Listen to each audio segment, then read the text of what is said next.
August 17th, 1943. Sicily, the ancient coastal city of Messina, bakes under the brutal Mediterranean sun. The air shimmers with heat, thick with the smell of dust, cordite, and the salt spray of the Strait of Messina just beyond. American tanks are rolling through the streets, their treads grinding over cobblestones that have stood since Roman times. At the head of this column, standing upright in his jeep like some conquering Caesar, ivory-handled pistols gleaming on his hips, is General George S. Patton, Jr. His face is split by a grin so wide, you'd think he just won the damn lottery. Because in a way, he did. He beat Montgomery to Messina. And it's not just about taking a city, it's about proving something. Proving that American forces could move faster, hit harder, and outmaneuver the vaunted British war machine. Proving that George Patton was every bit the commander that Bernard Montgomery claimed to be. But here's what makes this story absolutely incredible. Patton wasn't even supposed to be in this race. The original plan had his 7th Army playing second fiddle to Montgomery's 8th Army, protecting Monty's flank, while the British got all the glory. Patton was supposed to be the supporting actor in Montgomery's show. Instead, he rewrote the whole damn script, turned a sideshow into a main event, and beat the British hero to the prize in a display of military aggression and pure competitive fury that would define their rivalry forever and fundamentally shift the power dynamics of Allied command in Europe. Before we dive into this epic story of rivalry, competition, and military genius, I gotta know, where are y'all watching from? Drop your state, city, or country in the comments right now, because this story is about American grit and determination, and I want to know where my fellow history buffs are tuning in from. And listen up, if you love real, unfiltered World War II stories about the personalities and rivalries that shaped history, you absolutely need to hit that subscribe button right now. Smash that like button too, because it helps YouTube share this with more people who need to hear about the time an American general outmaneuvered the British in the most spectacular and petty way possible. And trust me, by the end of this video, you're going to understand why this race to Messina was about so much more than just a city. It was about respect, national pride, and 2 massive egos colliding in the middle of a war. So drop those comments. Tell me what you already know about Patton and Montgomery, and let's get into this absolutely wild story. To understand why the race to Messina mattered so much, you gotta understand the relationship between George Patton and Bernard Montgomery. And honestly, calling it a relationship is being generous. These 2 men were like oil and water, fire and ice, brash American confidence versus careful British precision. Montgomery Monty, to his troops, was the hero of El Alamein, the man who'd finally stopped Rommel in North Africa and turned the tide in the desert. He was meticulous, careful, methodical. He never moved until he had overwhelming superiority in men and material. He planned everything down to the last detail, and his set-piece battles were masterworks of careful preparation. He was also insufferably arrogant, totally convinced of his own genius, and had this irritating habit of talking about himself in the third person. Montgomery has never lost a battle, he'd say, as if he was discussing some historical figure rather than himself. He wore a beret with 2 badges when regulations said 1, just to be different. He demanded total loyalty from his troops and gave them victory in return. The British loved him. Churchill loved him. And he knew it, which made him even more insufferable to work with. Then there was Patton. If Montgomery was a scalpel, Patton was a sledgehammer. If Monty was a chess player, Patton was a poker player, going all in on every hand. Patton believed in speed, aggression, audacity, and the offensive spirit. He thought war was about momentum and will, about hitting the enemy so hard and so fast they never recovered. He was profane, poetic, brilliant, and absolutely impossible to control. He read military history like some people read novels, believed he'd fought in previous lives at Cannae and with Napoleon, and thought he was destiny's chosen instrument to achieve military glory. He wore custom-tailored uniforms with polished cavalry boots, those famous ivory-handled revolvers, and a helmet so shiny you could see your reflection. He cultivated his image deliberately, the warrior general, the reincarnated conquistador, old blood and guts. Where Montgomery was calculating and cautious, Patton was instinctive and aggressive. Where Monty planned meticulously, Patton improvised brilliantly. And where Montgomery spoke about himself with clinical detachment, Patton's ego was right out front, loud and proud, and impossible to ignore. These two had met in North Africa, and the chemistry was about as good as you'd expect. Montgomery treated Patton like a talented amateur who needed guidance from the master. Patton treated Montgomery like an overcautious has-been who'd gotten lucky against a depleted Rommel. They were polite to each other's faces mostly, but the contempt simmered just below the surface. And now, in July 1943, they were both part of Operation Husky, the Allied invasion of Sicily, the first major assault on what Churchill called the soft underbelly of Europe. This was supposed to be the operation that knocked Italy out of the war, tied down German forces, and paved the way for the eventual invasion of France. The planning had been a nightmare of Anglo-American rivalry and compromise. Eisenhower was the overall commander, trying to keep the peace between his fractious subordinates. And the operational plan that emerged basically gave Montgomery the starring role, and Patton a supporting part. Here's how it was supposed to work.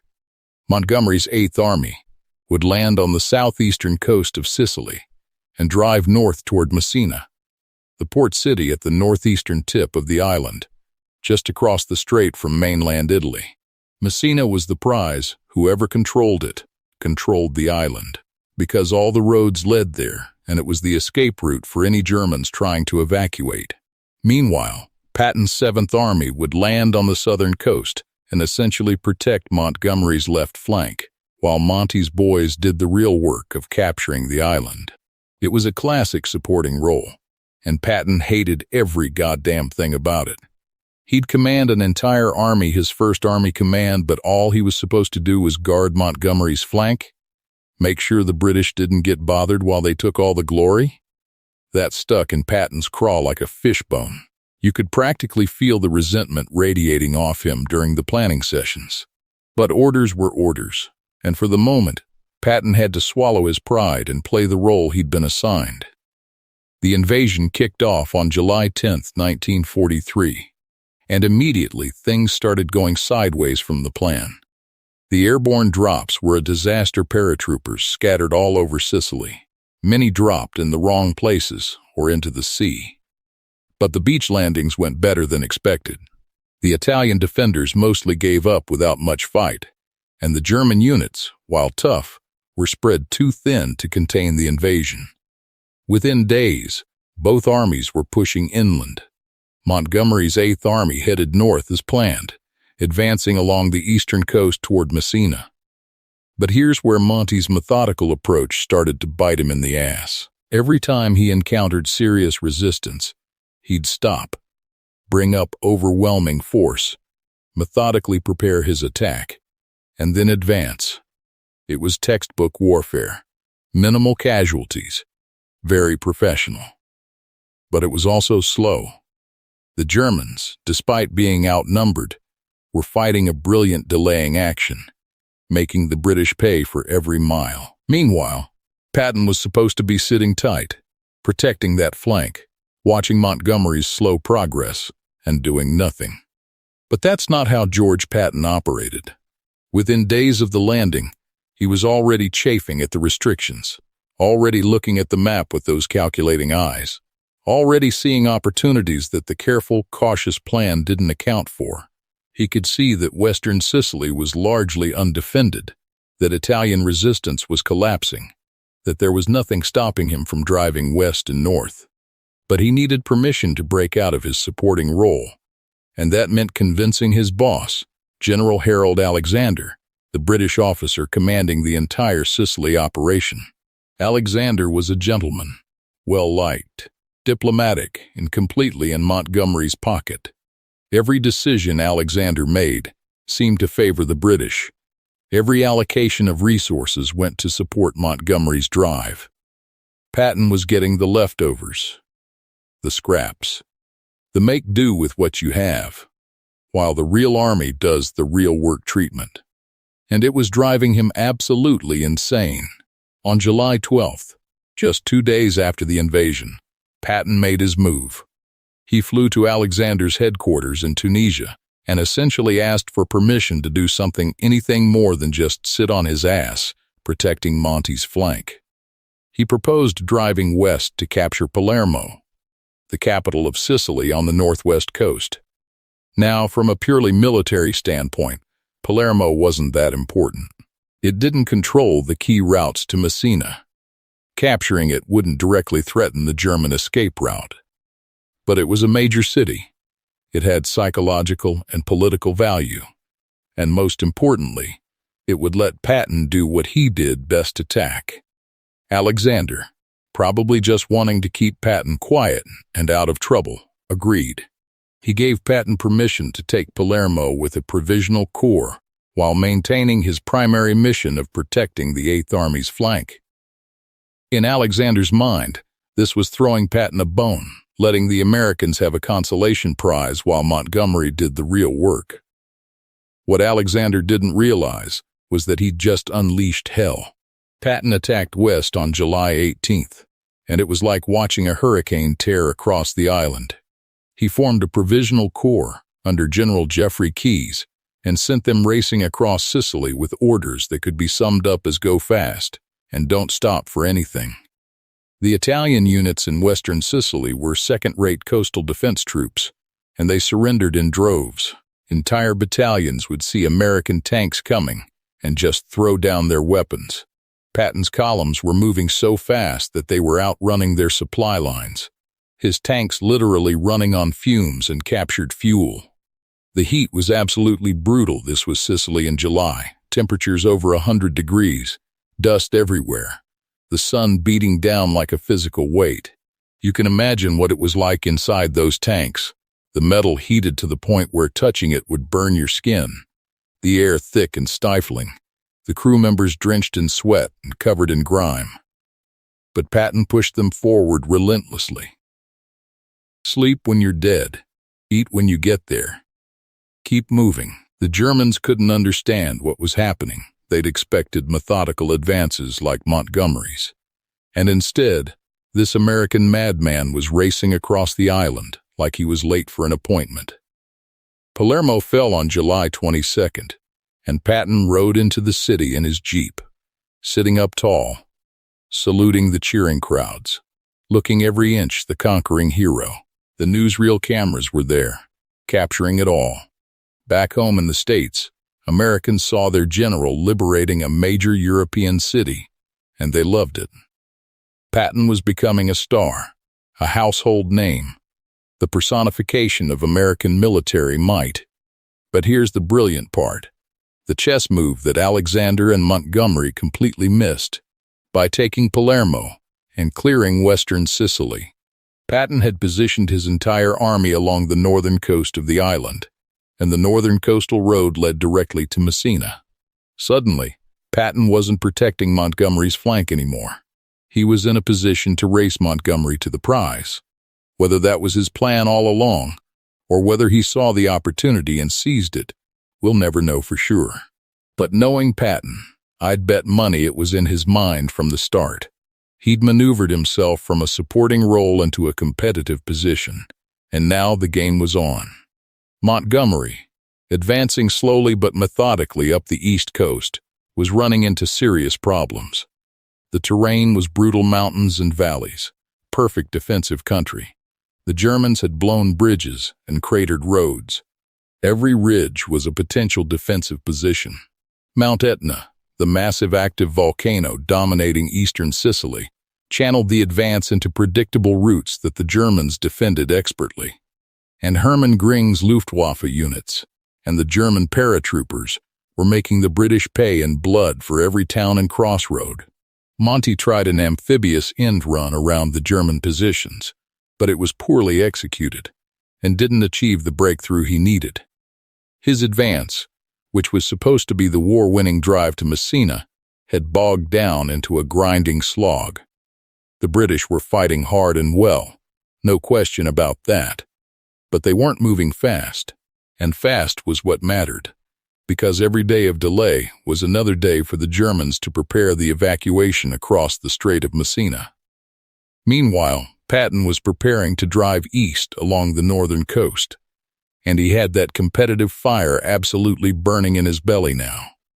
He could smell it, the chance to beat Montgomery, to prove that American generalship was every bit as good as the British, to show the world and especially the British High Command that George S. Patton, Jr. was a military genius who deserved to be treated as Montgomery's equal, not his subordinate. He reorganized his forces, brought up supplies, prepared for a lightning advance. But he needed permission. Officially, he was still supposed to be supporting Montgomery.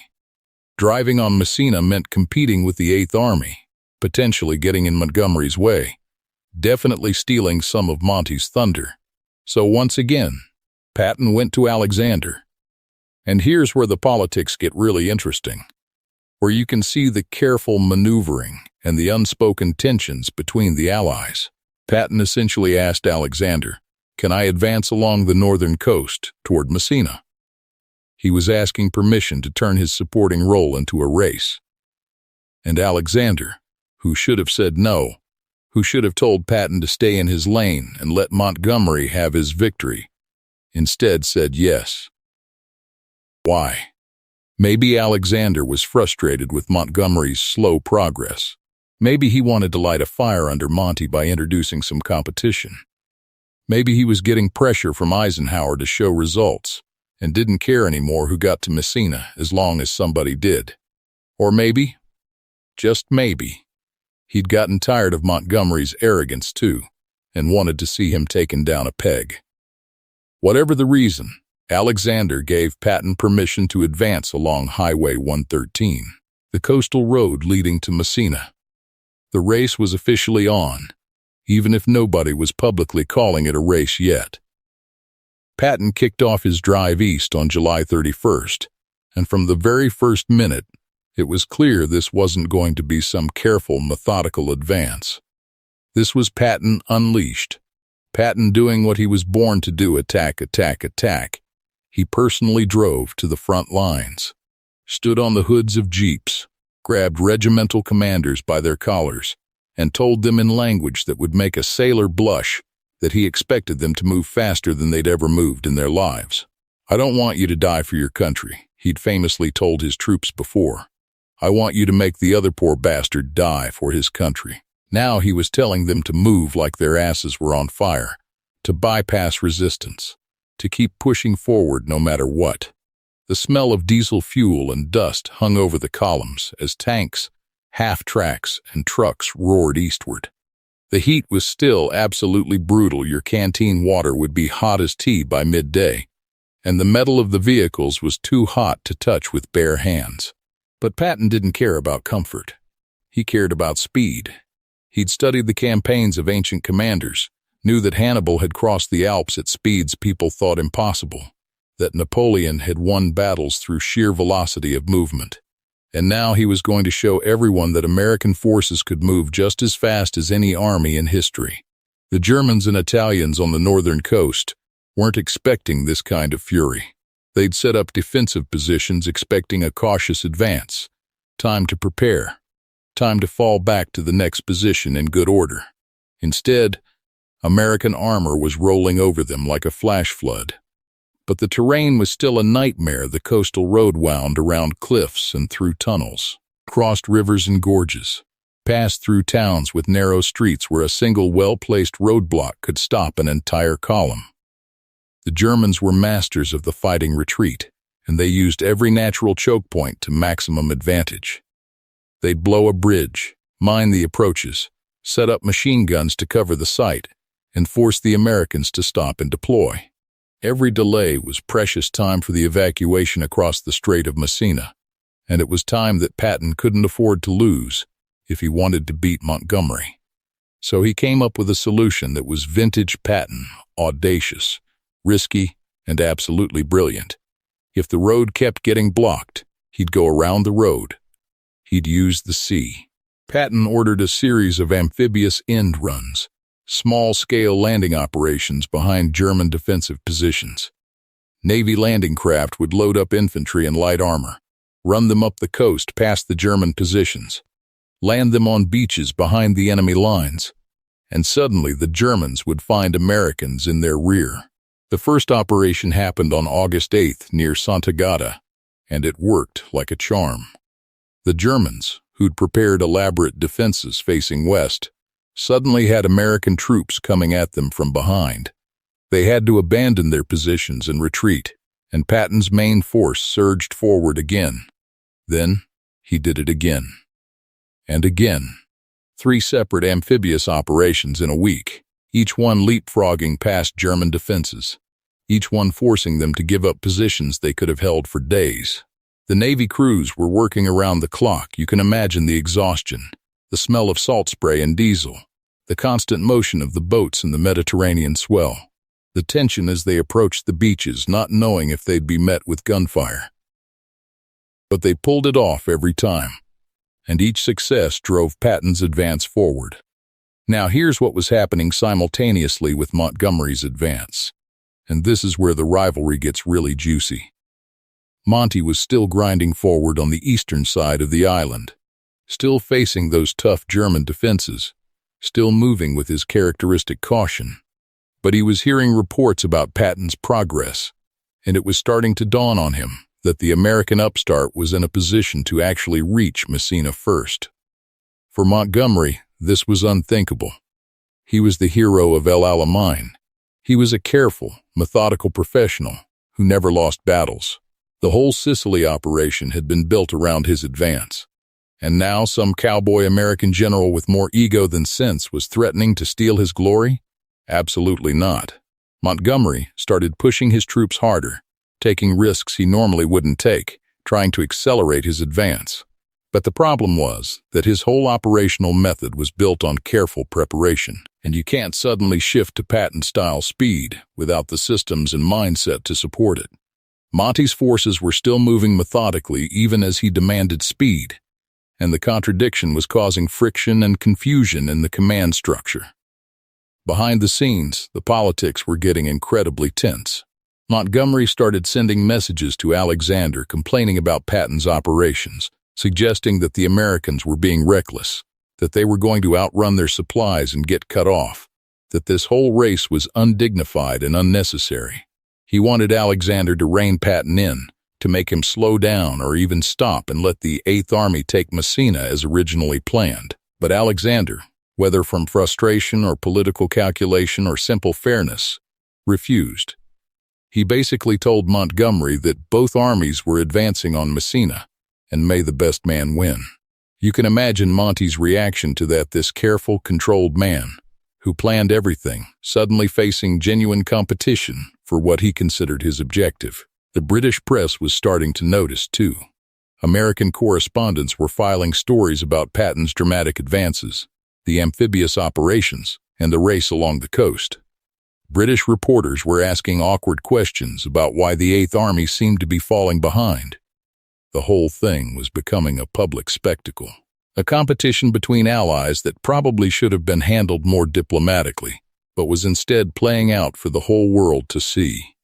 By mid-August, both armies were closing in on Messina, but Patton had a clear lead. He was maybe 30 miles out, while Montgomery was still 40-plus miles away, still grinding through those mountain defenses.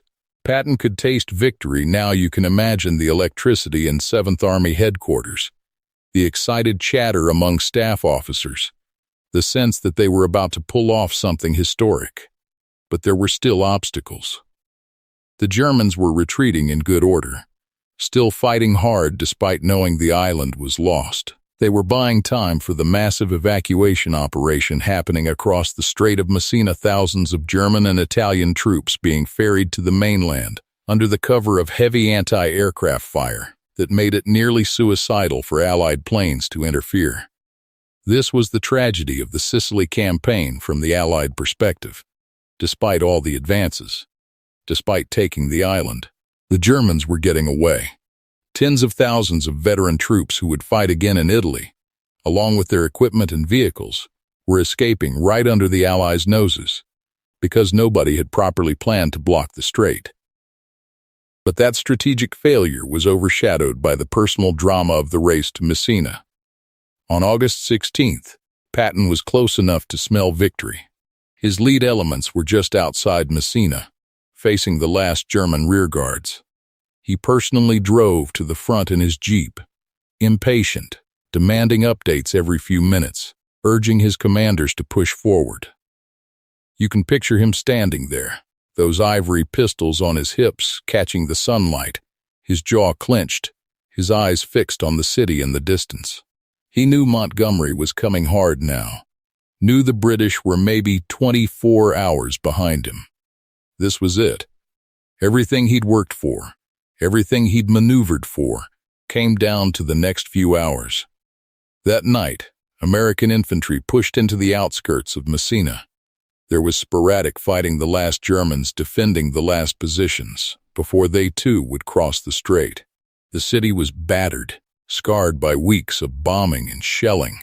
Buildings were collapsed into rubble, fires still smoldering, the acrid smell of destruction hanging over everything. But it was there, waiting to be taken. And early in the morning of August 17, 1943, American forces secured Messina. Patton had won the race. The moment Patton rolled into Messina on the morning of August 17th is the stuff of legend, and depending on who tells the story, it ranges from triumphant to petty to absolutely hilarious. Patton didn't just enter the city, he made an entrance. He stood upright in his jeep, dressed in his finest uniform, those polished pistols gleaming, looking like he was starring in his own personal war movie. And in a way, he was. He knew exactly what this moment meant, knew that the cameras would be there, knew that history was watching. American troops were lining the streets, exhausted and filthy from weeks of fighting, but grinning like crazy, because they'd just beaten the British to the prize. You could hear the rumble of tanks, the shouts of soldiers, the occasional crack of sniper fire from die-hard German holdouts. The air tasted of dust and cordite and victory. Patton set up his headquarters in the city, and then did something that perfectly captures his personality. He sent a message to Alexander that read simply, "This is a horse race in which the prestige of the U.S. Army is at stake. We must take Messina before the British." Except he'd already taken it. The message was less a request for permission, and more a victory lap disguised as a tactical update. Montgomery arrived in Messina several hours later, and the encounter between him and Patton has been described by various witnesses with slightly different details, but the core of it remains consistent and absolutely perfect. Monty rolled up expecting to accept the surrender of the city, to claim his objective, to add Messina to his list of victories alongside El Alamein and Tunis. Instead, he found American troops already in control, and Patton waiting for him with a smile that can only be described as shit-eating. According to some accounts, Patton greeted Montgomery with exaggerated courtesy, saying something like, "Well, Monty, it was a nice race. I hope you don't mind that I got here first." Montgomery, ever the professional even when seething inside, reportedly replied with stiff British formality, "It wasn't a race, George. The important thing is we took the island." But you could tell from his tone, from the set of his jaw, from the way he clipped his words, that he minded very much. He minded intensely. His entire operational plan had been built around the Eighth Army taking Messina, and instead the Americans, the junior partners, the late arrivals to the war, the ones who were supposed to be learning from British expertise, had beaten him there. For a man as proud as Montgomery, it was a humiliation wrapped in the polite language of Allied cooperation. The press had an absolute field day with it. American newspapers played up the race angle, celebrating Patton's triumph as proof that American forces were every bit as capable as the British. British papers tried to downplay it, emphasizing that the whole island had been taken and that Montgomery's forces had faced tougher opposition. But the narrative had been set. Patton had outmaneuvered and outpaced Montgomery, and everyone knew it. The rivalry that had been simmering beneath the surface was now completely out in the open. From this point forward, every operation involving both men would be viewed through the lens of their competition. Who got the better assignment? Who took the more important objective? Who was Eisenhower favoring? The Allied command structure, which was supposed to be a unified effort against the Axis, now had this massive interpersonal fault line running through it, and it would affect planning and operations for the rest of the war.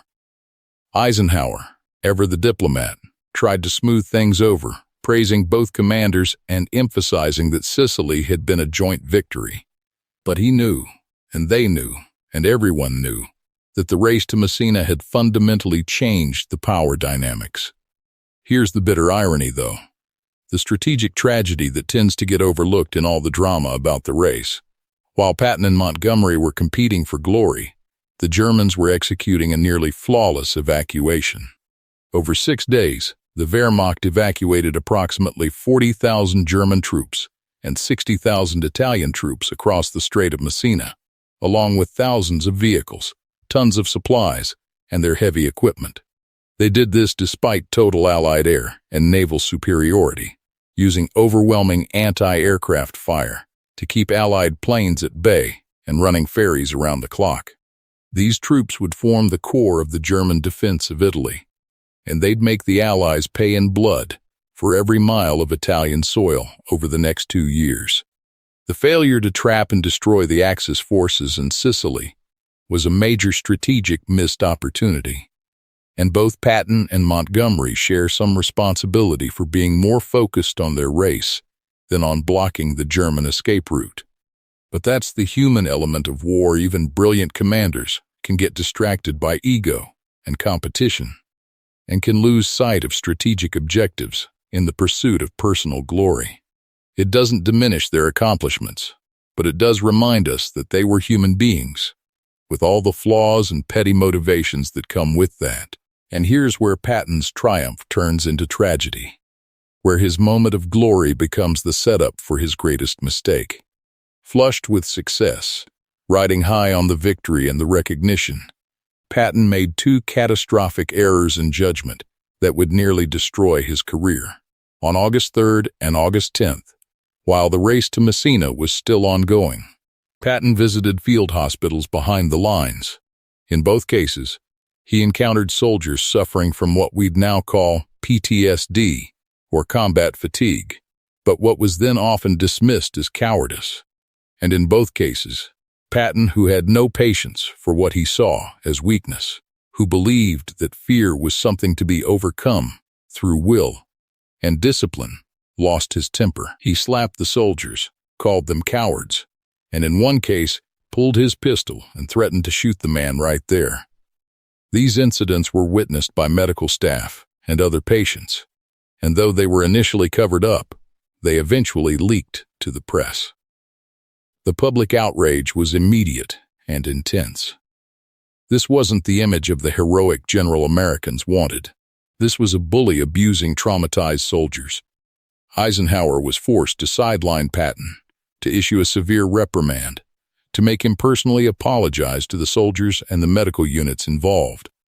Patton's victory at Messina, his triumph over Montgomery, his moment of vindication, all of it was overshadowed by the slapping incidents.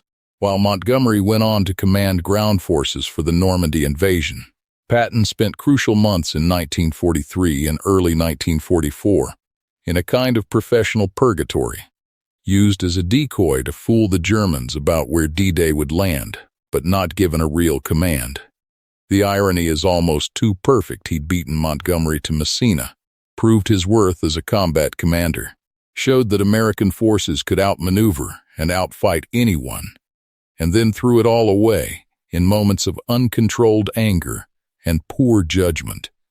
It's the Patton paradox in a nutshell: brilliant and stupid, visionary and blind, capable of strategic genius and tactical idiocy, sometimes within the same day. He eventually made it back, commanding the Third Army in the breakout from Normandy and the drive across France, achieving even greater glory than Sicily had brought. But he never quite escaped the shadow of those slapping incidents, never quite regained the uncomplicated hero status he'd enjoyed in that moment, rolling into Messina ahead of Montgomery. But here's what the race to Messina really represents, why it matters beyond the personal drama and the rivalry. It was the moment when American military leadership announced itself on the European stage as an equal partner, not a junior ally. Britain had been fighting since 1939. They had experience, battle-hardened commanders, established doctrines and methods.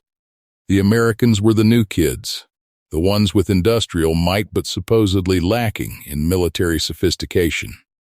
The underlying assumption in much of British command thinking was that Americans needed to learn from British expertise, that our generals were amateurs compared to their professionals. And then Patton, brash, aggressive, unconventional Patton, beat their best general in a straight-up race, using audacity and speed and innovative tactics that Montgomery's methodical approach couldn't match. It forced a recognition that American military leadership had something to offer, that our way of war was different but not inferior, that commanders like Patton deserved to be treated as equals in the planning and execution of operations. From Sicily forward, the Americans had more leverage in Allied planning. Eisenhower's position as Supreme Commander became less about being a diplomatic placeholder and more about genuine command authority. The special relationship between America and Britain was rebalanced to reflect new realities. So, what's the takeaway from this wild story of ego, rivalry, and the race to Messina? Maybe it's that competition can drive excellence, that Patton might not have achieved what he did without Montgomery to race against.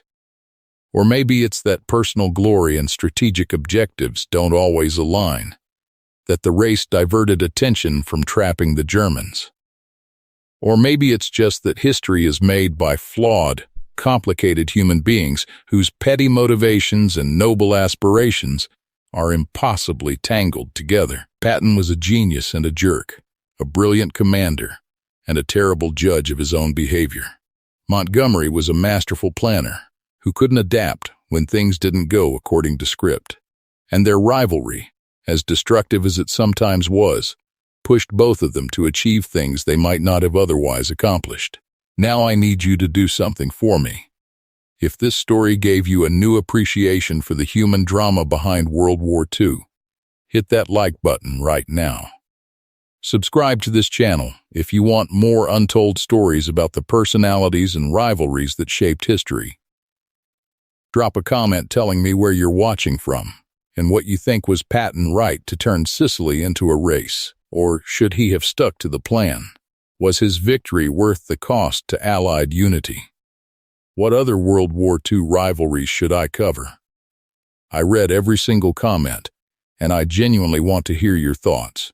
Share this with someone who loves military history, who needs to understand that wars aren't just fought by faceless armies, but by complicated, competitive, brilliant, and deeply flawed human beings. Thanks for watching, and remember, sometimes history's greatest moments come from people trying to prove something to each other. I'll see you in the next one.